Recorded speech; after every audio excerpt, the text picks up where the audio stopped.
Të nderuar shikues, përshëndetje, jeni me edicionin e lajmeve të orës 11.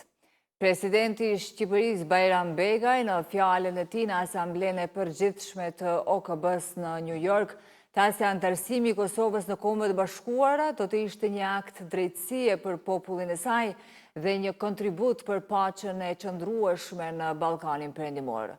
Ai theksoi se fqinësia e mirë dhe bashkëpunimi rajonal janë e ardhmja e rajonit, jo konfliktet. Vendi i Kosovës në këtë asamble mbetet padrejtisht bosh, tha Begaj, duke bërë thirrje për njohje të plotë ndërkombëtare të shtetit të Kosovës. Ai kërkoi gjithashtu respektimin e të drejtave dhe lirive të shqiptarëve të luginës së Preshevës. Ndër të tjera, Begaj kujtoi udhëtimin e Shqipërisë nga izolimi tek integrimi euroatlantik dhe theksoi përkushtimin për përfundimin e negociatave të antarësimit në BE në vitin 2027 dhe antarësimin e plotë deri në vitin 2030.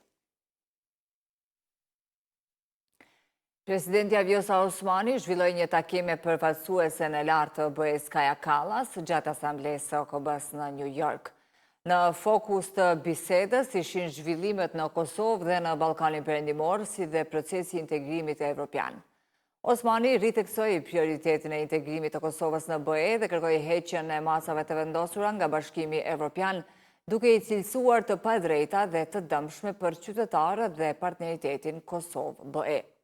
Presidentia konfirmoi gjithashtu përkushtimin e palëkundur të Kosovës për paqe dhe stabilitet afatgjat. Presidentja Osmani, gjatë takimeve në kuadër të punimeve të Asamblesë së Përgjithshme të OKB-s, ka takuar edhe sekretarin e shtetit Marco Rubio, me të cilin thanë se pati një bisedë përmbajtësore mbrëm në kuadër të pritjes organizuar nga presidenti Trump. Gjithashtu, ajo ka zhvilluar takime me presidentin e Finlandës, si dhe me presidentin e Guinea-Bisaut.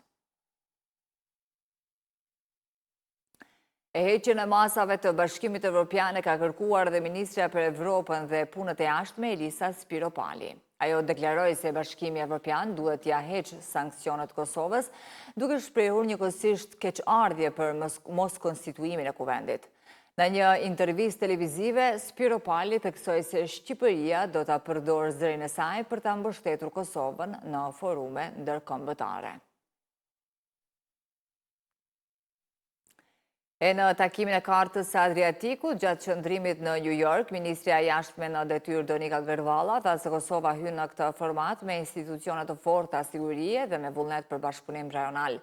Ajo kërkoi hapjen e procesit teknik për antarësimin e plotë të Kosovës, duke rikujtuar kontributin si vëzhguese që nga viti 2012. Gërvalla akuzoi Serbinë për kurs destabilizues dhe rikujtoi sulmin e Banjsk, ku vra policia Afrim Bunjaku, si dëshmi e politikave agresive të Beogradit. Ajo kërkoi nga vendet e kartës së Adriatikut një dënim të qartë dhe përgjegjësi për autorët e sulmit. Gjatë takimeve, Gërvalla tha se ka ngritur shqetësimet për ndalimet arbitrare të qytetarëve kosovar nga Serbia.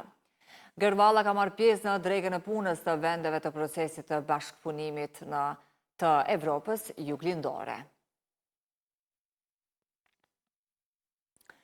Këshilltari politik i presidentës Vjosa Osmani, Rinor Nuhiu, i ka kundërshtuar deklaratat e ministrit e jashtëm serb Marko Đurić lidhur me pjesëmarrjen e presidentës Osmani në Organizatën e Kombeve të Bashkuara.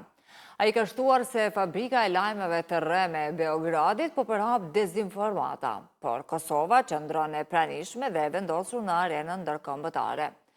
Në reagimin e tij në platformën X, theksoi se presidentja Osmani është akredituar në përputhje me procedurat standarde të OKB-s, si çdo kryetar shteti tjetër.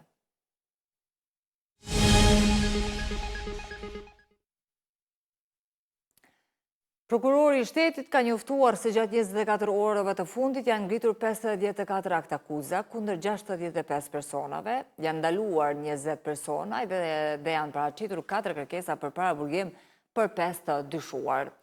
Prokuroria ka ndaluar 7 persona për vepra si pjesëmarrje në grup kriminal, narkotik dhe pastrim parash.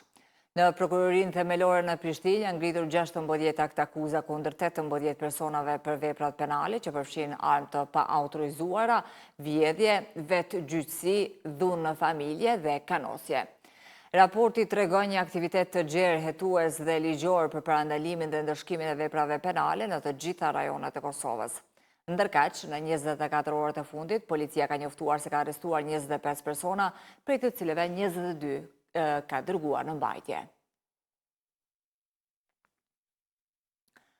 Gjykimi për rastin Hashim Thaçit dhe të tjerëve në dhomat e specializuara të Kosovës në Hag pritet të shpallet vitin ardhshëm. Zëdhënësi i gjykatës Michael Doyle tha për RTK-n se pas fjalëve përfundimtare me datën 22 dhjetor, gjykatësit do të kenë afat 3 muaj për të dhënë vendimin e shkallës së parë.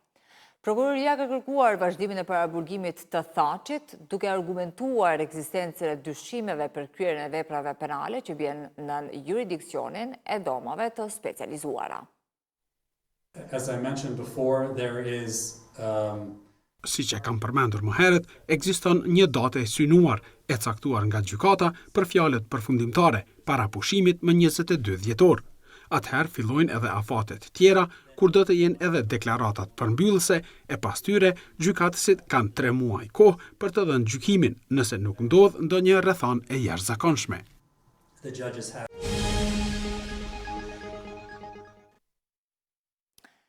Më shumë se 80 palestinezë janë vrarë vetëm të mërkurë në rripin e Gazës nga ofenziva izraelite e cila me tanke e mjetet të tjera të rënda po përparon drejt qendrës së qytetit. Ndërsa në margjinat e Asamblesë së Përgjithshme të OKB-s, presidenti amerikan Donald Trump, përfaqësuesve arab, ua ka prezantuar një plan paqeje me 21 pika për rajonin. Më shumë se 80 palestinezë janë vrarë përgjatë rripit të Gazës vetëm të mërkurën nga forcat izraelite, shumica prej tyre në qytetin e Gazës kanë raportuar burime spitalore lokale. Në mesin e 20 të vrarëve, në një rast kishte edhe gra e fëmijë, si pasojë e një sulmi ajror mbi një objekt dhe disa tenda ku strehoheshin të zhvendosurit pranë tregut Firas në lagjen Daraj të qytetit të Gazës.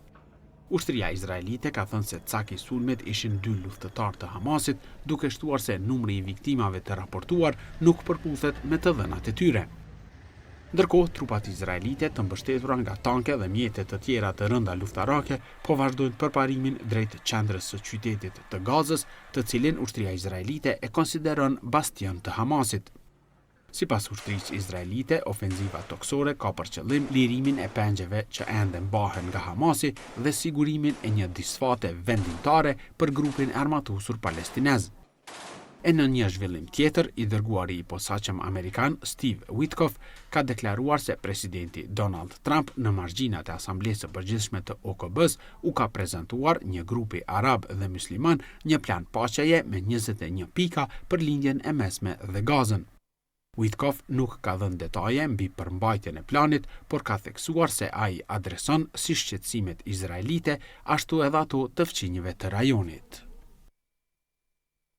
Të nderuar shikues, kaq për këtë edicion të lajmeve, bashkë me informacionet më të reja, takohemi në edicionin orës 13. Ne ju falenderojmë për vëmendje, mirupafshim.